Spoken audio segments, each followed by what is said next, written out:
Olá, pessoal.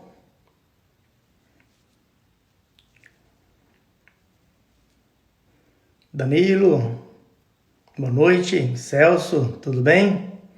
A Mirelle, tá o pessoal já chegando aí. Nós vamos bater um papo hoje aí com o Dr. Levino. Vai ser um papo bem agradável, com certeza, e com muita informação para todos nós. E isso já está entrando aí, já temos aí 37 pessoas. Isso, já está entrando as pessoas aí. Vamos guardar só mais um minutinho. Então vamos começar lá, né? Compromisso é compromisso. Então, pessoal, para quem não me conhece, sou Luciano Guedes, sou farmacêutico, sou um dos diretores da Minas Brasil, uma empresa de 63 anos que está no mercado aí, com o objetivo, né, de vendas de conveniência, temos uma manipulação, temos todo o processo de conveniência, né, da drugstore, que é venda de medicamento, de perfumaria, temos a parte veterinária, nós temos presentes, brinquedos, isso é Minas Brasil. Só que nós trabalhamos muito fortemente também com informação. E esse é o objetivo dessa live, termos informação. A gente está com a ideia de estar sempre passando informações para os nossos clientes, para que se trate mais, para que se cuide da sua saúde. Já tivemos a oportunidade de trazer a Montes Claros algumas celebridades. Já trouxemos aqui, por exemplo, o Dr. Laí Ribeiro, que foi um resultado muito interessante, com uma palestra para leigos, duas vezes foi para médicos, e a gente vem sempre buscando informações, entrevistando pessoas de peso, pessoas que têm autoconhecimento naquilo que ele faz.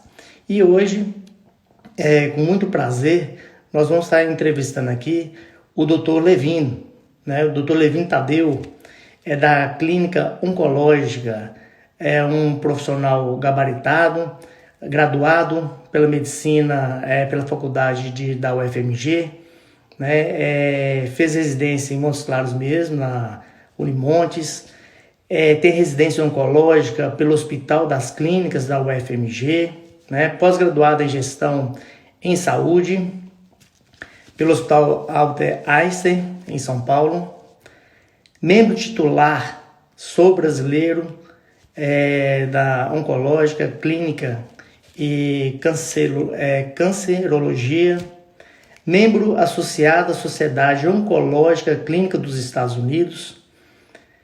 Então, é preceptor, residência clínica na Unimontes. Já tive a oportunidade também de dar aula na Unimontes, uma ótima faculdade. E professor da Faculdade de Medicina Unimontes. Saudades, viu, doutor? Aí do tempo de professor, né? Porque eu fui professor 19 anos dando aula. Então isso é um prazeroso. A gente aprende muito também com os alunos.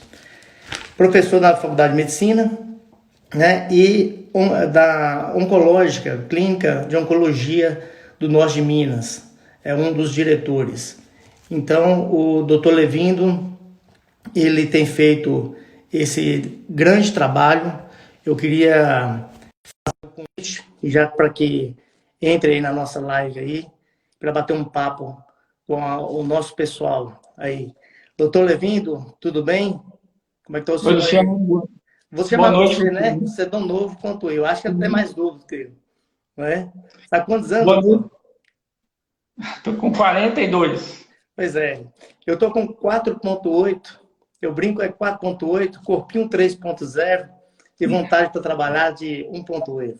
Então, somos mais ou menos na mesma idade aí. Os anos de capoeira te deixaram bem, né? Isso aí. A capoeira é uma paixão, é um prazer, né? A gente tem que estar cuidando um pouquinho, né, da saúde, ainda mais a gente que trabalha com saúde, né?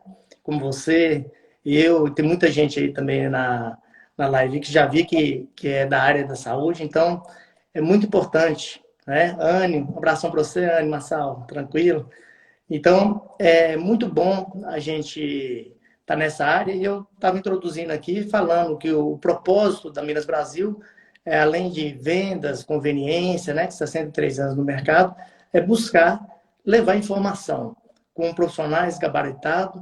Fiz um breve resumo aqui do seu currículo, que é muito extenso, então, senão a gente vai ficar a live toda falando do seu currículo. Né? Mas, para quem não te conhece, doutor, se apresente, fala um pouquinho aí quem é doutor Levino e o que você te levou a essa área aí da oncologia. Fala aí para a nossa turma, por favor.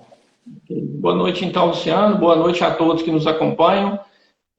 Obrigado pelo convite, Luciano, e parabéns pela iniciativa. Nesse momento que a gente vive, que às vezes só se conversa Covid, a gente está voltado para o mundo real e para os problemas reais, é muito importante. Então, é com muito orgulho que eu aceitei o seu convite e a gente vai estar falando hoje aqui um pouco sobre o câncer. Um problema sério de saúde, mas que tem muito mito em torno dele que a gente precisa resolver. Eu sou natural aqui de Montes Claros, durante minha vida toda eu sempre gostei de estudar, optei por fazer medicina. Quando meu pai adoeceu, ele teve câncer em 94, e a gente viu que a estrutura era um pouco precária na cidade, não tinha o tratamento para ele aqui, ele teve que ir para Belo Horizonte. Isso foi muito marcante para a minha decisão de resolver seguir a carreira de medicina. Eu passei na faculdade de medicina da UFMG, e lá, um pouco por causa disso, eu sempre procurei me aproximar do pessoal da oncologia, da área de pesquisa. E quando eu me formei, eu fiz a residência de clínica médica e depois fui fazer a residência de oncologia clínica lá. A Faculdade de Medicina da UFMG, ela foi o primeiro serviço de oncologia da América Latina, em termos da radiação. A Marie Curie, que foi quem descobriu o raio-x e colocou ele como um método de diagnóstico e até de tratamento, ela inaugurou o ambulatório Hermes da Costa lá na UFMG. Então, muito orgulho a gente ter feito parte dessa história lá. Voltei para Montes Claros com a intenção da gente trazer para cá e ninguém mais precisar sair da cidade para tratar. E há 12 anos, junto com 2 sócios, a gente montou a Oncológica Norte de Minas. E há 5 anos construímos uma estrutura própria, um prédio de 4 andares, só dedicado ao tratamento oncológico. Então é um orgulho muito grande da gente estar podendo fazer coisas aqui que estão na vanguarda. Então, medicamentos e tratamentos que estão na vanguarda mesmo dessa doença, que é uma doença difícil, mas que a gente tenta simplificar. O nome oncológico é justamente para isso. Oncos, ele vem do grego e significa um fardo, um peso. Então a gente quis colocar oncos, em vez de ser um fardo para a vida, ser um fardo para o estudo. Ou seja, a gente estudar o fardo que é a oncologia e tentá-la simplificá-la, de forma que ela possa ser mais resolutiva e resolver o objetivo que é estar conseguindo a vitória, que é a sobrevida, que é a qualidade de vida e tudo mais. Então, essa é a minha história. Depois que eu me formei, a gente passou na prova de título também, e hoje eu tenho um pouquinho voltado para a gestão da oncológica, e essa pós que eu acabei no Einstein agora, ela é mais voltada para a gestão mesmo. Ah, que bom. É isso aí. Na medicina é uma área muito vasta, né? A medicina tem desde a pediatria, tem essa parte da oncologia, tem dermato, cardiologia. É uma área muito vasta. E com tantas opções, com tantas alternativas, o que te levou a buscar logo a oncologia, que eu vejo assim como uma área muito difícil, né? Talvez muito sofrida, não sei se eu tenho essa visão, ela é uma visão correta, mas a gente observa, né? Quando fala câncer, a gente chega a arrepiar. O que te levou aí para esse direcionamento, essa área, não uma outra área? Por que você buscou essa área aí da medicina? Eu confesso que esse problema do meu pai ele influenciou muito. O fato dele ter tido câncer quando eu estava no 2º ano científico e tudo que rodou em volta disso, que era ir para Belo Horizonte, porque não tinha o tratamento aqui na cidade. O câncer ela é uma área da medicina, é hoje a área da medicina mais investigada, é onde que tem o maior número de trabalhos, publicações, justamente por causa da dificuldade da doença. A doença não é uma doença só. O câncer são várias doenças. Eu gosto de falar muito isso para os pacientes, porque é muito comum a pessoa comparar, conhecido teve o câncer isso, tomou isso e tudo. Não é uma doença. A mesma doença, em pessoas da mesma idade, ela pode ter comportamentos totalmente diferentes. Então, como eu sempre gostei de estudar, isso sempre me intrigou, essa pesquisa, essa busca pelo conhecimento, pela observação. E na faculdade, como eu já tinha essa tendência por causa desse problema pessoal, eu procurei me aproximar dos professores que estavam envolvidos na área da oncologia, na área da pesquisa. Eu fiz bolsa de iniciação científica na área, eu fiz estágio opcional na área, então a gente sempre esteve envolvido um pouco com isso. E a oncologia, ela permite o desenvolvimento de todas as ciências humanas, as biológicas e as exatas. A gente precisa saber muito de estatística para interpretar corretamente os estudos, ver as possibilidades, as probabilidades. A gente precisa saber das ciências biológicas, que é o comportamento e a fisiologia. O paciente com câncer, ele desenvolve todo o corpo. Eu preciso saber do funcionamento do rim, do funcionamento do coração, eu preciso saber droga de coração, droga de rim. Então, tem esse conhecimento biológico que tem que ser muito, muito, muito forte. Por isso que eu mantenho a atividade da clínica médica até para ajudar nisso. E a questão das humanas, né? É uma doença que mexe com todo o ser, toda a família, o leque de amigos, a sociedade. Então, tem todo um preparo humano que é importante a gente saber mesmo. Então, talvez foi a especialidade mais abrangente, difícil, mas mais abrangente, em que as vitórias, elas são a conta-gotas, mas elas existem, elas são consideráveis, e eu gosto muito da oncologia, muito mesmo. Que bom. É interessante que você falou aí que diversas áreas, né? Tem que pegar bem da fisiologia, conhecer a parte do coração, conhecer rim, conhecer bastante o corpo humano. Mas também, eu também fiz administração, não é isso? Porque para tocar uma clínica desse tamanho, que eu tive a oportunidade de ir, conhecer a clínica, é espetacular. Vale a pena fazer um tour lá dentro, né? Porque é muito grande. E vi que você tem várias áreas lá, né? Tem a área médica, né? Que são, tem lá o doutor Bruno, está lá com você, né? Tem a Rosana. Então, tem a parte de enfermagem, né? Parece que é a Sinara, não é isso? As enfermeiras. Tem a parte da psicologia, né? Tem a parte da farmacêutica também. Tem uma colega lá, a Karine, farmacêutica. Tem a parte da nutrição, né? Tive o prazer de conhecer também a Liliane, ótima nutricionista. Então, você tem um corpo clínico muito grande, tem uma clínica enorme. Então, além da parte da especialidade médica que o senhor tem, você também passou a buscar também a parte de gestão, não é isso? A gestão, ela meio que caiu no meu colo. A gente teve que aprender a gestão. A faculdade não ensina gestão, residência não ensina gestão, mas a gente precisa melhorar a gestão.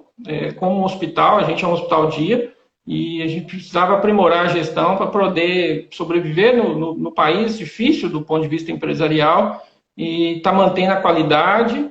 O foco é a qualidade, o foco é a segurança do paciente, com uma gestão bem, bem enxuta. E pensando nisso, a gente procurou um hospital e uma instituição que é referência em saúde, é referência em gestão, que é o Hospital Albert Einstein. Uhum. E a gente vai aprendendo um pouco. Ótimo. Eu penso como você pensa, porque no nosso caso mesmo tem a manipulação, mas muito farmacêutico que eu conheço, muito bom, muito técnico, mas não consegue levar a qualidade para o seu estabelecimento porque não tem a gestão. Então, a gestão é fundamental também no processo. Não adianta ter o conhecimento técnico se não tiver essa área de gestão.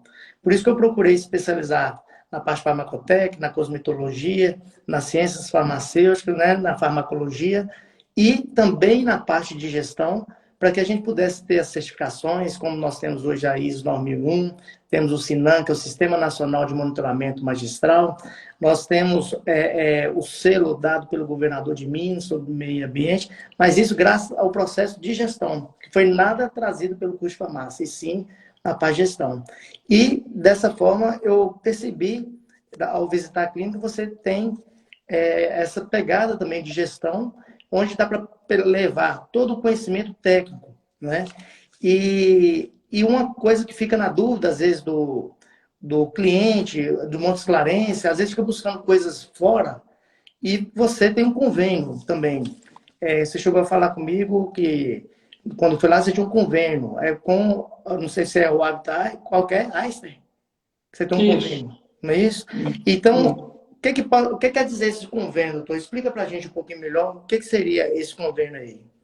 Luciano, essa parte de gestão, às vezes as pessoas não entendem a importância que é as acreditações e os processos e tudo bem definido.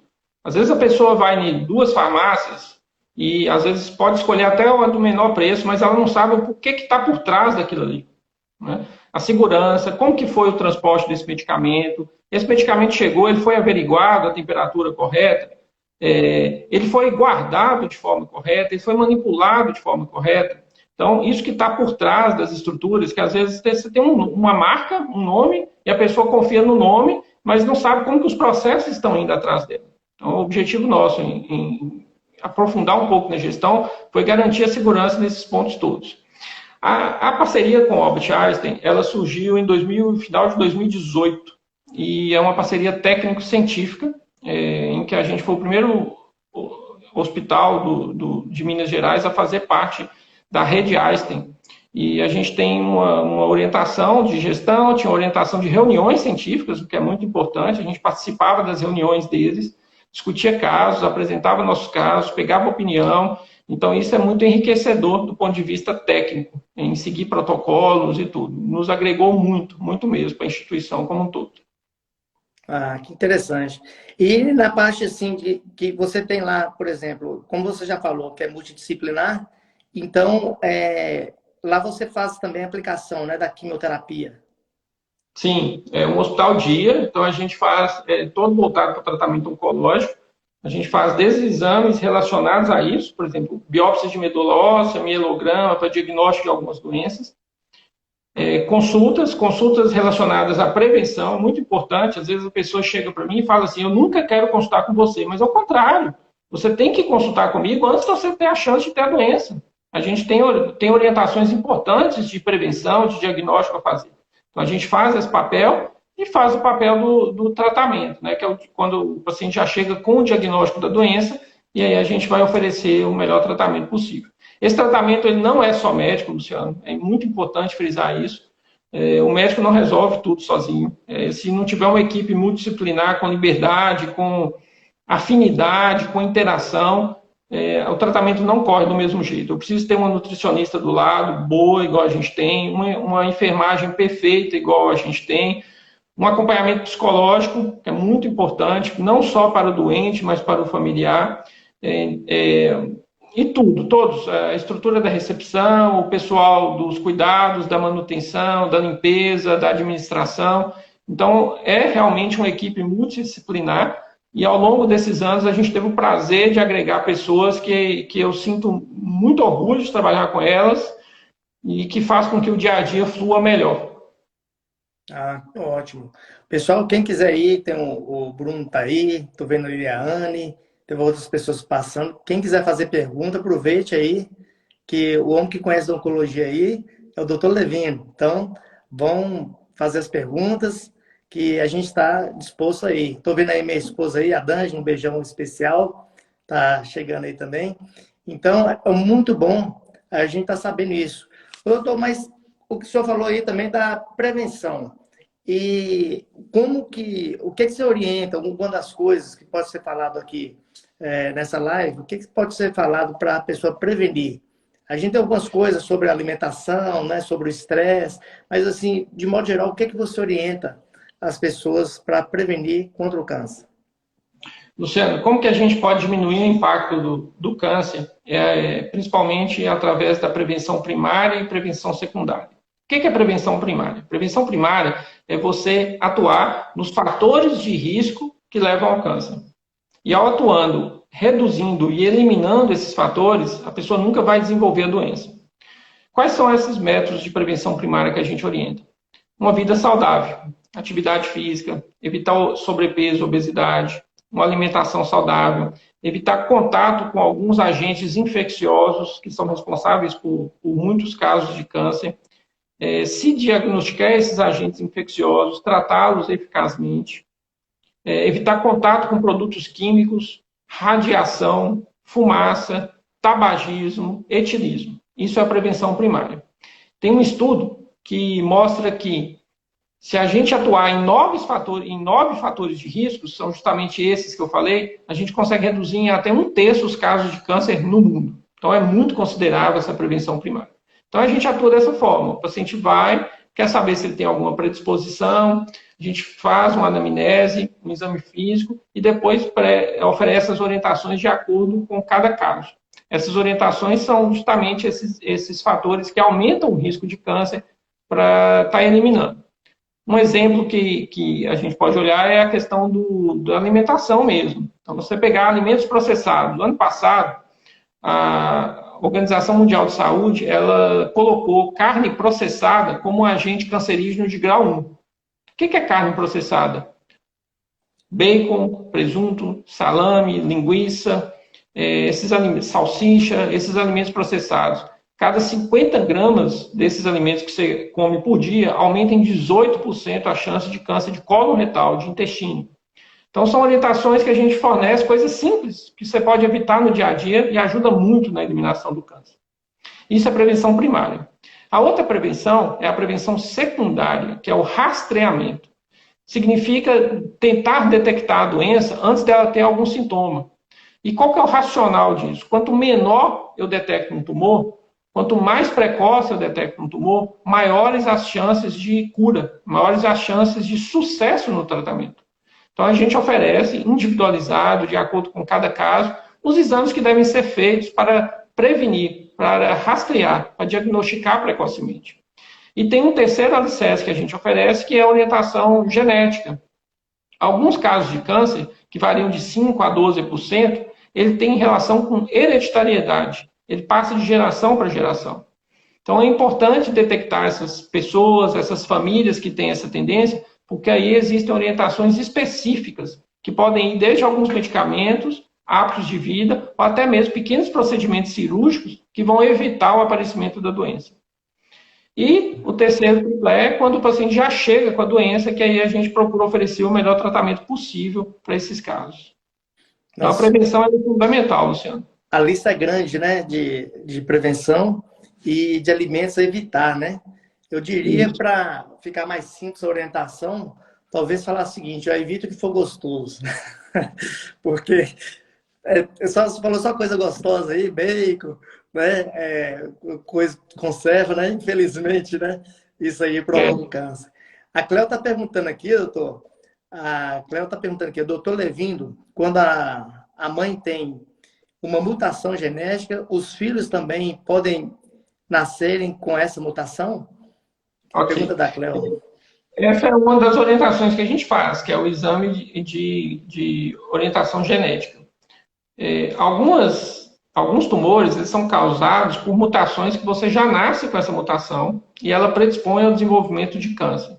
Então, a gente hoje tem como fazer o exame, detectar se a pessoa tem a mutação e, se ela tiver, a gente propõe orientações específicas. Então, no caso aí, se a mãe já detectou que tem a mutação, o recomendado é pesquisar a mutação em todos os parentes de primeiro grau.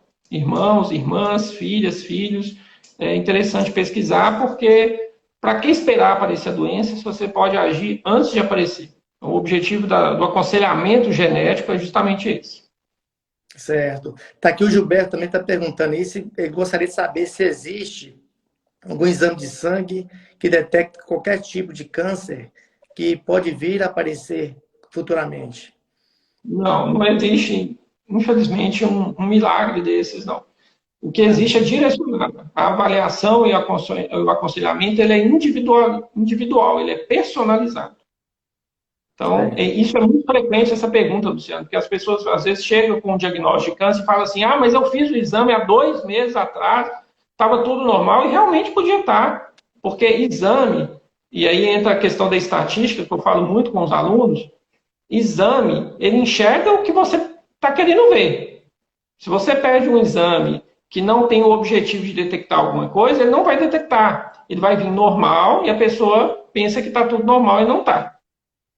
Certo. E como é que é o exame genético, doutor? A Liliana está perguntando aqui também. Como que é esse exame genético? Muita gente perguntando sobre isso aí. Né? O exame genético é o seguinte, como que funciona isso aí? Quando você tem alguma mutação, que a gente chama de mutação promotora ou condutora, você já nasce com essa alteração no seu DNA que ao longo dos anos vai predispor ao aparecimento de câncer. Geralmente é uma alteração em mecanismos de defesa do DNA, de reparo do DNA. Então, com poucos anos de vida, você já aparece um câncer porque o reparo do seu DNA não foi eficaz. A gente faz isso ou com sangue ou com saliva, porque você vai testar a mutação no seu DNA. Então, qualquer célula do corpo ela é suficiente para você testar essa mutação. Então, a gente colhe uma amostra de sangue e faz um sequenciamento do DNA em busca daquela mutação. Certo. Isso quer dizer, então, que a pessoa ela pode ter o gene, tem um parentesco ali, ela pode ter o gene, pode ter aquela probabilidade daquilo ali virar um câncer, ter a mutação, mas com uma boa alimentação, com o gerenciamento de estresse, com aqueles fatores que você falou anteriormente, todos eles ali, se a pessoa fizer isso, ele pode deixar adormecido esse jeito, a ponto de não aflorar, de não aparecer. E não só deixar adormecido, a gente tem medicamentos hoje que, entre aspas, adormece, mas a gente pode agir preventivamente. Eu vou reforçar essas orientações de cuidados para essas pessoas. E em alguns casos, na época certa da vida, a gente vai fazer até alguns procedimentos cirúrgicos para evitar o aparecimento. Então, existem síndromes que aumentam o risco, por exemplo, de câncer de mama e ovário. O que a gente faz? A gente orienta a pessoa, o paciente, a constituir a prole, a ter filhos. A partir daí, a gente orienta especificamente a retirada da mama, a retirada do ovário. E se não for retirar, a gente aumenta a vigilância em cima daqueles órgãos. Porque se algum momento aparecer a doença, você vai estar descobrindo ela precocemente, antes de ter algum sinal ou sintoma. O sucesso do tratamento oncológico é o diagnóstico precoce. As chances de cura, de se livrar da doença, do problema, é o diagnóstico precoce. Ótimo. A Mira está perguntando aqui também se tem a ver o emocional com câncer de mama. Isso é uma pergunta que muitos pacientes fazem, sabe, Luciano? Porque, às vezes, principalmente quando o tumor, o câncer, ele aflora num momento em que a pessoa nem espera. E aí ela associa isso a um trauma antigo, a um problema antigo. A gente não tem essa certeza. A literatura médica não nos dá essa certeza se o fator emocional tem a ver. Provavelmente ele tem um comportamento. Existe um estudo que foi feito na Suécia em clínicas de doenças psiquiátricas para ver se aquelas pessoas com algum problema psiquiátrico, depressão, havia um aumento das chances de ter câncer. Esse estudo não foi conclusivo, então a gente não consegue delimitar bem essa relação. No dia a dia, parece que o emocional influencia mesmo. Você tem uma carga emocional muito grande, você entra num momento de estresse, seu sistema imunológico enfraquece, e aí pode acelerar um processo. Então a gente tende a pensar que isso acontece sim. Uhum. Recentemente eu fiz um curso de coaching integral sistêmico pela Febracis, e foi muito interessante, que é mais trabalhando na neurociência, tá na PNL, né, trabalhando nessa questão do coach, e foi muito falado sobre a gerência das emoções. Que as pessoas que não têm uma boa emoção, acontece exatamente isso que o senhor falou. Baixa imunidade e todas as doenças, elas acabam aparecendo por causa da baixa imunidade. Agora mesmo o Covid é o mesmo caso, né? Então, deixar de pegar, possivelmente a gente não vai deixar de pegar, vai ter o vírus aí. Porém, se a imunidade está baixa, vai ter um problema mais sério, a ponto de ir ser hospitalizado. Se está com a imunidade em dia, a probabilidade de ir para um hospital seria mais difícil. Às vezes dá uma gripe mais leve, ou uma dor de cabeça, um mal-estar. Às vezes fica totalmente assintomático porque os anticorpos estão em dia. E falou muito, mas muito mesmo, voltado com essa parte da neurociência. Então, a pesquisa do Daniel Goleman, muito interessante, correlacionando o perdão com o câncer. Então, as pessoas que não perdoam, elas desenvolvem doença, entre essas doenças, o câncer. É uma pesquisa da Daniel Goleman. Uma oportunidade eu vou te mandar. Acho muito interessante, que fala sobre essa questão aí da parte emocional. É muito importante. No dia a dia, a gente nota isso, sabe, Luciano? Quando você senta e vai conversar e vai retroceder na história, você nota que teve um evento traumático, um evento importante, mesmo que tenha sido há anos atrás. Isso é fato. Uhum. É um, é Ótimo. um, é um meio da medicina difícil de você medir, porque não, a medicina trabalha com informação científica, informação técnica, mensurável, quantificável. E é difícil você medir emoção. Então, talvez a gente não tenha essa informação do ponto de vista de estudo científico. Mas o que a gente nota no dia a dia é que tem uma relação com o emocional. Uhum. Ótimo. Aqui está o Camilo perguntando também sobre a água, o pH da água alcalina se reduz a possibilidade de ter um câncer. Não, isso é um dos mitos que a gente falou que ia tentar conversar hoje. Aham. O corpo humano, ele é extremamente perfeito. Então, nosso sangue, ele tem um sistema de tamponamento que evita extremos, acidez básico, alcalino. Então, você pode tomar uma água ou um ácido com pH extremo, que na hora que cair no estômago e na hora que for absorvido, o sistema tampão funciona. Casos muito, muito, muito fora da curva, é que aí você tem esse desbalanço. Por exemplo, você pega uma infecção grave, entra no quadro de sepsemia, você vai ter uma acidose. Mas, em geral, uma água não vai fazer diferença, não. É um mito. Isso foi muito propagado. Toma limão de manhã. Esse limão de manhã ele só vai corroer seu estômago. Na hora que o limão é absorvido, o pH, o sistema tampão, é um dos sistemas mais eficazes da fisiologia. Ele funciona e não é simples assim, Luciano. No sangue mesmo é um efeito BUFT, né? Que é o efeito de buscar proteína do organismo. Tá? Quando você toma uma coisa muito ácida, ele vai buscar a proteína para ser a matéria-prima de tamponar o sangue, para deixar naquele pH lá de 7,34 a 7,45. É muito interessante esse efeito BUFT, né? Que é fazer, de qualquer forma, o organismo vai tentar fazer uma compensação, né? Então, isso é muito importante. Tem aqui também, doutor, eu queria uma dúvida aqui. Por exemplo, quando um paciente ele chega, ele tem algo. O senhor já falou sobre a prevenção, mas a questão, por exemplo, a pessoa que passou ali dos 40 anos, está com 50 anos, e não tem nada, não tem sintomas nenhum, tem casos na família, ele deve procurar o médico para fazer um exame de rotina, para ver se tem algo, procurar. Agulha no palheiro? Como é que fica nesse negócio? Ou ele procura somente quando tiver algum sintoma? É esse perfil que a gente tem que informar para conscientizar e educar a procurar. Se tem uma história na família, a gente tem que ir atrás dessa história. E mesmo que não tenha história na família, existem alguns tumores que a gente começa um rastreamento para detectar a lesão pré-maligna. O exemplo mais clássico é o câncer de intestino. Todo mundo deveria fazer uma colonoscopia aos 45 anos de idade. Por quê? Porque você tem a capacidade de detectar um pólipo que não vai causar nada em você, mas que você deixar ele por mais 5 ou 10 anos, ele vai evoluir para um câncer. Mesmo racional é a mamografia para a mulher. O exame de prevenção de câncer de colo de útero para a mulher. Então, é justamente esse perfil de pessoas que não estão sentindo nada, mas que, de acordo com a idade ou com a história familiar, é que a gente tem que atuar precocemente para descobrir a doença. Essa ideia de que se eu for procurar, vou caçar e vou achar, ela é uma ideia antiga, ela não tem embasamento, a gente tem que prevenir mesmo. A gente tem que ir procurar para se achar inicial com maiores chances de sucesso. Uhum, ótimo.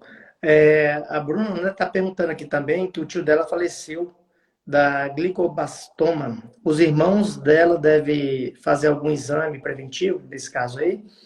O glioblastoma é um tumor cerebral que nasce no cérebro. Geralmente é um tumor muito agressivo e não é um tumor que tem uma história isolada de relação hereditária. Mas a gente tem que investigar caso a caso se tem algum outro histórico na família de algum tumor, mas em geral ele não tem essa relação hereditária, não. Certo. E qual tipo de câncer, doutor, tem mais fator hereditário? O Valei está perguntando aqui, Valei Algumas, Fernandes. algumas síndromes, Luciano, Valei. que aumentam o risco. Por exemplo, câncer de mama e ovário. Existe um gene que chama BRCA1 e 2, que quando você tem mutação nesse gene, você tem aumento da predisposição. Existe também câncer de intestino, que é a síndrome de Lynch, que quando você tem essa alteração, você tem uma maior chance de câncer de intestino, de vias biliares, de estômago, de endométrio, de próstata. Então é muito extenso. Existem várias síndromes genéticas associadas ao câncer.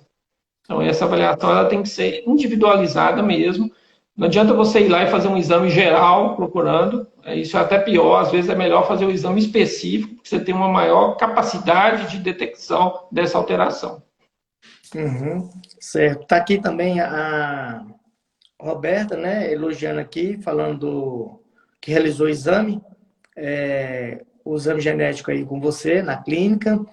Está aqui a Elane, falou que perdeu um irmão com câncer do tipo câncer de linfoma não Hodgkin. Né? Que tipo de câncer? Se esse tipo, né, é genético?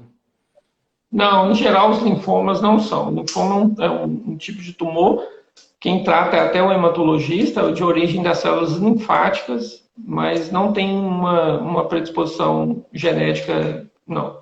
Não é o mais comum genético, não. Muito raro as síndromes genéticas associadas ao linfoma. Certo. A Cibele perguntando aqui se é depois dos 40, né, que faz os exames de mamografia. Se é isso mesmo? Isso. O recomendado é que toda mulher, a partir dos 40 anos de idade, faça uma mamografia anual. Além de fazer a mamografia, ela deve procurar o especialista, o mastologista, para fazer o exame local e direcionar melhor o exame. Só puxando aqui, que foi um mito que há 1 ou 2 anos atrás gerou muita repercussão, muito problema e retrocedeu em algum momento, que é em relação à mamografia.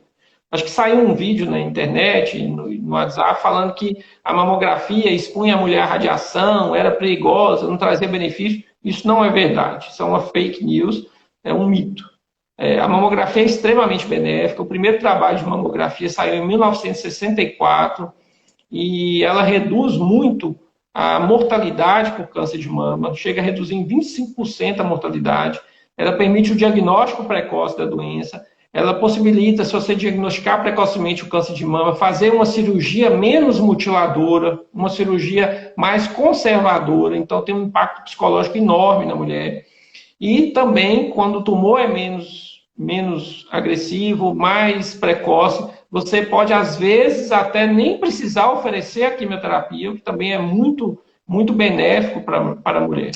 Então, a mamografia ela é indicada a partir dos 40 anos, anual, e mais o acompanhamento com o mastologista. Assim.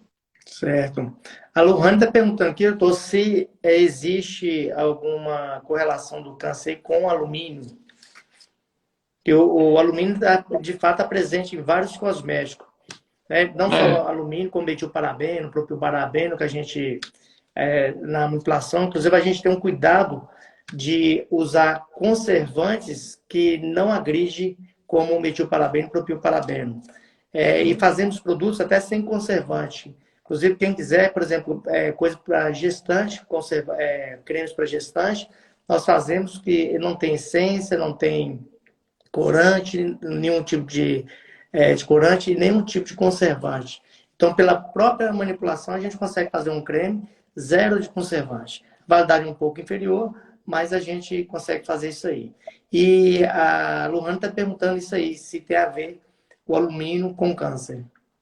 Essa história do alumínio com câncer, ela nasce de um estudo do início da década de 80, em que falou que desodorantes usados na axila e que tinham o componente de alumínio aumentavam o risco de câncer de mama. Isso também é mais um mito, um fake, isso nunca foi comprovado.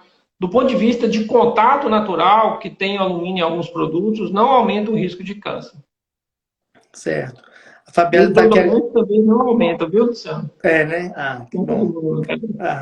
Agora, e os conservantes? Conservante tem estudo metilparabeno, por exemplo, mas ele é em alta concentração. Normalmente é usado 0,01%, e o estudo ele é de 1%.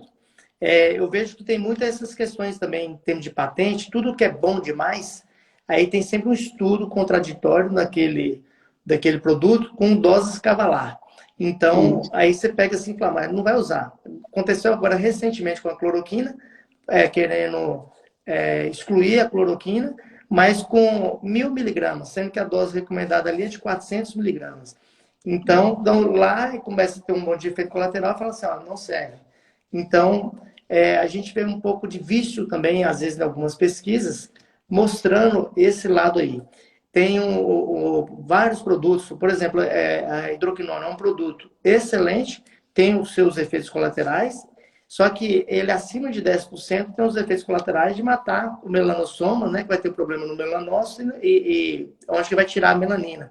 E pode dar um efeito rebote, deixando uma despigmentação permanente. Só que o estudo é altíssima concentração. Se ela for usar a 3%, até 5%, alguns meses, 3, 6 meses, zero de problema. Só que ficou como um vilão. Toda vez que lança algum despigmentante, sempre ele é comparado com a hidroquinona, que é o mais popular, né? Que é o mais conhecido. E aí fala, ó, esse aqui não tem esse efeito colateral que a hidroquinona dá. Mas aí o estudo da hidroquinona, quando você vai ver, é altíssimas concentrações. Então eu percebo muito, eu gosto de ver na íntegra as pesquisas, e às vezes tem um título, igual matéria de jornal, parecendo uma coisa absurda, mas quando você vai ler e vai entender, você vê que ali tá, a concentração também está fora do comum. E aí aparecem todos aqueles efeitos colaterais que não daria problema do câncer, não daria problema nenhum, se estivesse dentro da concentração usual. Mas aí potencializa o efeito colateral para valorizar um novo produto. Isso é muito comum. A Fabielle está aqui elogiando o seu trabalho, doutor, que é por cuidar tão bem da minha vida. Deus te abençoe sempre. Tem muitos elogios aqui, que é uma característica sua, desde que eu te conheci, você é um médico acessível, né? Isso é muito importante, né, doutor? Ser um médico acessível ao paciente e ser o tratamento humanizado, né? Eu tive a oportunidade de ver lá na clínica, um salão grande, onde o pessoal toma ali a quimioterapia, e você está me relatando que até música, né, já levou ali para o pessoal para tocar alguma coisa, né? Então, projetos ali de humanização para aquelas pessoas que estão ali fazendo tratamento. Como é que é esse trabalho aí de humanização? Você usa também dentro da clínica? Luciano, o objetivo é tentar que o tratamento e tudo, e toda a sequência após o diagnóstico seja o mais leve possível, o mais tranquilo possível.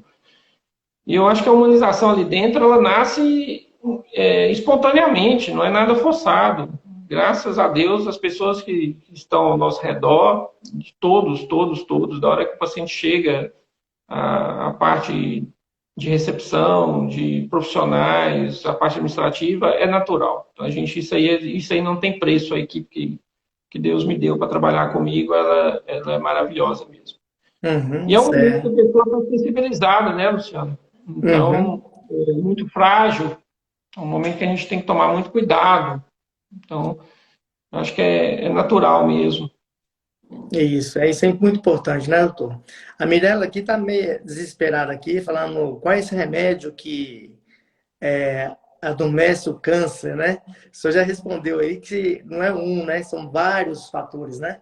Para quem não sabe, a diferença de medicamento para remédio, medicamento é aquele você toma ali o medicamento, ali, o remédio, ele pode ser qualquer outra coisa que faz tratamento. Então, o tratamento psicológico se torna um remédio.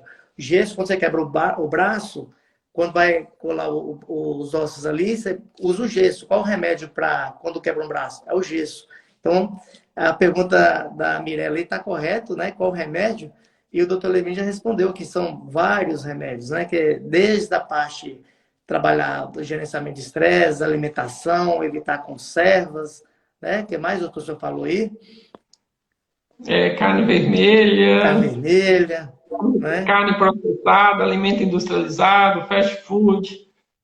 Eu até resumi aí, para facilitar a resposta, eu resumi. Tira o que for gostoso, Maria. Porque aí você tira o que for gostoso, sorvete, muita coisa, muito açúcar, né? E muito churrasquinho ali, aquela parte queimadinha do churrasquinho, aquela parte mais gostosa do churrasquinho. Então, tira o que for gostoso aí que você vai conseguir prevenir, né? E ir lá no Dr. Levin, lá na oncológica, e fazer a revisão, já que você teve 3 vezes, né? Então é importante fazer isso aí, né? Então, a gente está chegando aqui já, faltando 15 minutos aqui. Eu queria falar para quem está aí na live que a Minas Brasil está dando aí um cupom desconto. Quando você entrar no site drogariaminasbrasil.com.br, você pode colocar qualquer produto lá no carrinho e ao chegar no final lá no caixa, você digita uma senha, Minas Brasil, tudo maiúsculo. Se digitar com letras diferentes, não vai dar certo. É Minas Brasil 2011, certo? Minas Brasil 2011. Com essa senha, você vai ter 5% de desconto a mais em qualquer produto de perfumaria e 10% a mais em qualquer produto de manipulação. Medicamento, a gente não pode dar esse desconto que a legislação não permite. Então, fica só para perfumaria e conveniência, no modo geral, e manipulação. Então, tem esse desconto especial aí para quem digitar a senha Minas Brasil, tudo maiúsculo, 2011. Ok? Então, a gente já está chegando aqui mais nos finalmente. O senhor gostaria de falar alguma coisa aí, doutor, o senhor falou de falar alguns mitos, né? Mas graças a Deus tiveram aqui tantas perguntas, tantas dúvidas, é um assunto que é muito assim distante do conhecimento normalmente de um leigo e é normal, é natural que a gente queira saber bastante. O que o senhor pode falar mais aí que para a questão de prevenção, para a questão de procurar, principalmente quando a pessoa recebe um diagnóstico e fala assim, você está com câncer, né? Normalmente não falo dessa maneira, mas coloca assim, sugestivo, né? A parte oncológica, mas a pessoa começa a tremer ali, ela precisa tremer esse tanto, o que faz primeiro? Ou deve procurar o médico? Como é que a pessoa deve receber isso aí para acalmar? A primeira coisa, Luciano, é ter tranquilidade. Depois do diagnóstico, tem que ter muita tranquilidade, procurar uma orientação correta, não tem que ter pressa, tem que fazer uma avaliação precisa, porque às vezes você pode perder uma oportunidade. Então, o mais importante de tudo aí é tranquilidade, respirar fundo e programar qual que vai ser a sequência, né? A gente não pode perder de errar no início e lá na frente você paga o preço por isso. É muito importante essa parte. Certo. Infelizmente, o tratamento, existe diferença no tratamento. A gente está num país que economicamente ainda é frágil, uma estrutura de SUS que é perfeita na teoria, mas que na prática ela ainda capenga, mesmo sendo criada em 1988.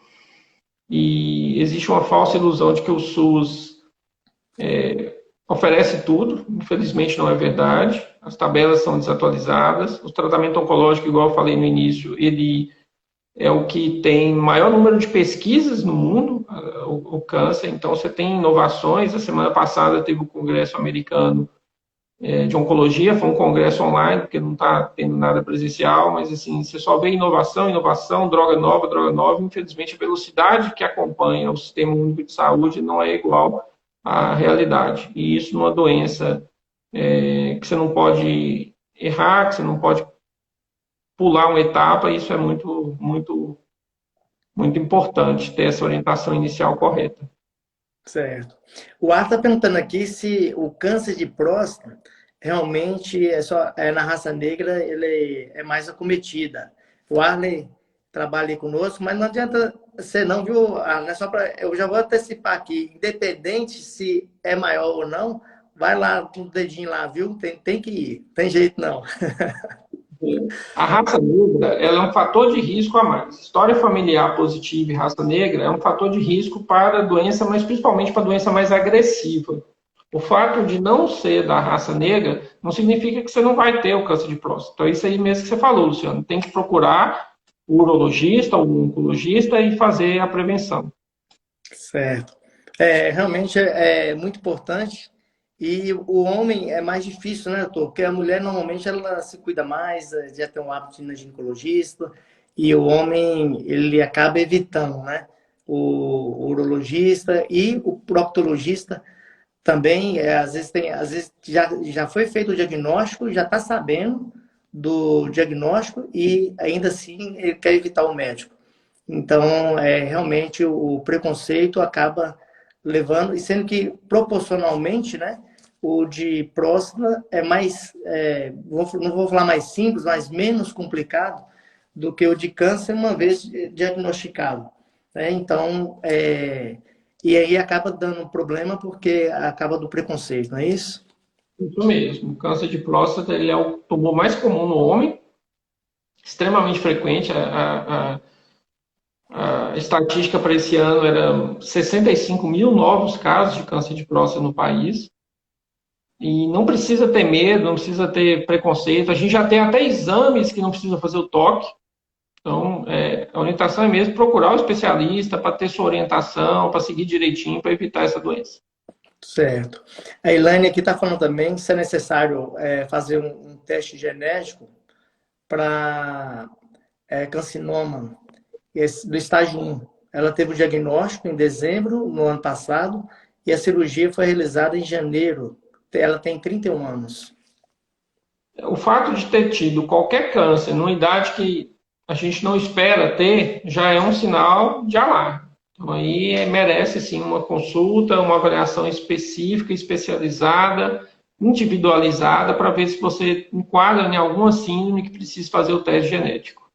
Certo. O Dionísio está perguntando aqui se a manipulação atua no tratamento de câncer. Atuamos sim, Dionísio.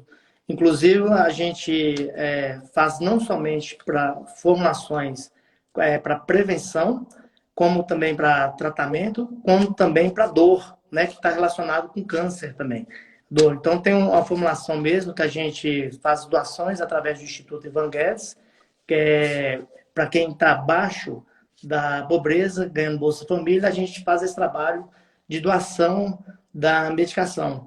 Então, toda medicação para dor e relacionada a câncer, tanto do industrializado quanto manipulado, é doado para essas pessoas através do Instituto Ivan Guedes. É um trabalho que nós fazemos há mais de 15 anos, só para essa área aí de câncer, e isso aconteceu que o pai também teve um início, quando ele foi fazer a cirurgia cardíaca, teve o início do não Hodgkin. Tratou, resolveu, mas ali ele viu aquela situação e resolveu abrir o Instituto, e nós estamos com o Instituto aí até hoje, e crescendo dia a dia, buscando fazer esse tratamento aí para as pessoas mais necessitadas, que não têm condição. Tudo devidamente com a prescrição, a gente faz isso aí. E a manipulação, só para, parece que é coisa assim natural, tem muito química também. Então, o medicamento industrializado, uma vez vencendo a patente, nós, da manipulação, compramos a matéria-prima. Nós não fazemos a matéria-prima, nós compramos a matéria-prima do mesmo local que a indústria farmacêutica compra. A indústria não faz a matéria-prima. Quem faz a matéria-prima é a indústria química. Por exemplo, o acetilsalicílico, que é a matéria-prima da aspirina, do AS, então só tem 5 indústrias químicas no mundo. Só que a gente tem mais de 30 medicamentos com acetilsalicílico que faz. Então só tem 5 indústrias que vai pegar o ácido salicílico mais o ácido acético e virar ácido acetilsalicílico. Por isso que tem esse nome. Então é uma coisa que às vezes o pessoal tem aquela dúvida na manipulação, né, se faz a matéria-prima. Nós não fazemos a matéria-prima. A gente compra e manipula. Como se fosse uma receita de bolo.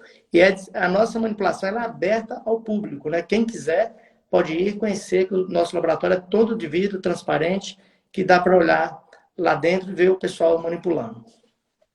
Luciana, só para dar uma reforçada nisso que você falou, é de fundamental importância. Infelizmente, a gente não consegue ter pelo SUS os melhores medicamentos e os melhores medicamentos de suporte, nem os melhores tratamentos. Então, por exemplo, vocês fornecem para o paciente carente um antiemético, um medicamento para enjoo de quimioterapia, que dificilmente ele conseguiria comprar pelo preço que é. Sim. E que é fundamental para evitar o enjoo que alguns quimioterápicos dão. Então, esse trabalho é muito importante.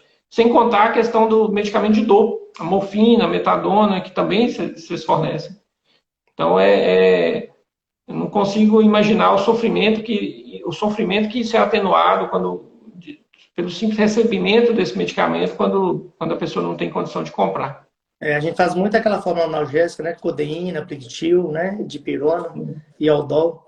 A gente faz muito essa formulação aí para dor e alivia bastante. É isso que o senhor falou, né? Que às vezes quer fazer o tratamento, mas os próprios a medicação que faz o tratamento é necessário um coadjuvante ali para amenizar os efeitos colaterais, né, doutor?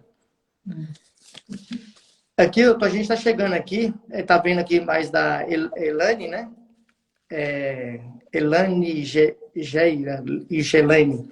Meu pai tratou de câncer no intestino com esse excelente profissional.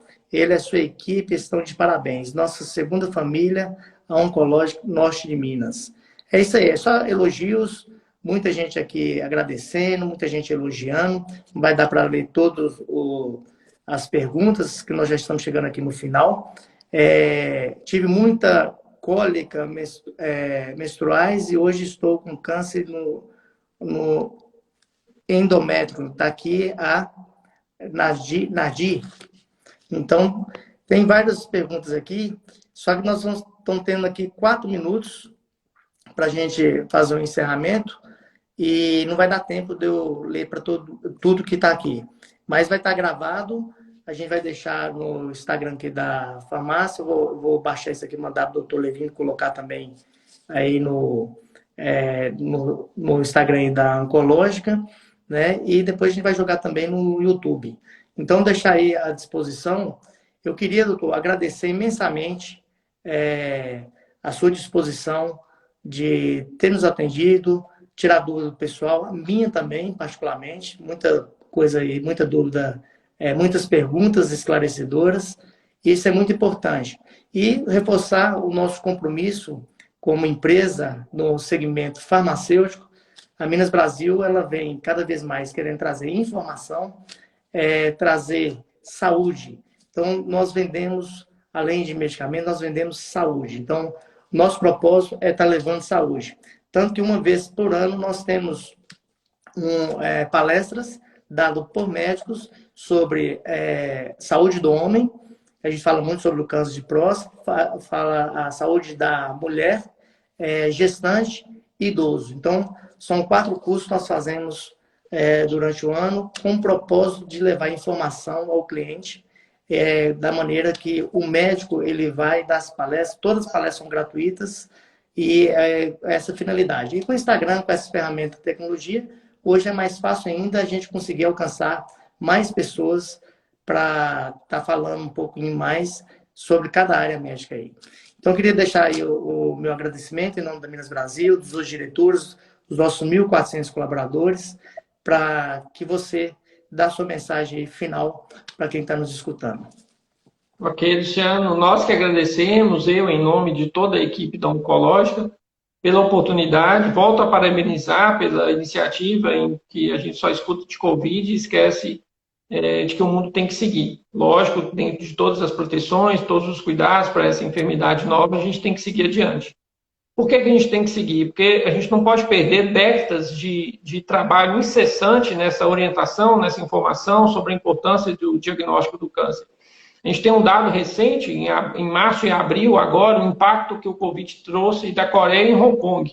1/3 dos diagnósticos de câncer de intestino lá, eles não aconteceram por causa do Covid, do retardo em exames. Então, é extremamente elogiável essa atitude sua da gente estar fazendo isso nesse momento. E quero deixar como palavra final a questão da prevenção. Né? Prevenção, diagnóstico precoce, a gente tem que bater martelo nessa tecla aí, que são as formas mais eficazes da gente combater essa doença. Então, evitar o tabagismo, etilismo, esses produtos químicos, isso tudo que a gente conversou aí, que depois, num outro momento, com certeza a gente vai conversar mais. Muito obrigado, Luciano, pela oportunidade, a todos da diretoria da Minas Brasil, do Grupo Minas Brasil e de todos os colaboradores. Em nome da Oncológica, a gente agradece muito pela oportunidade.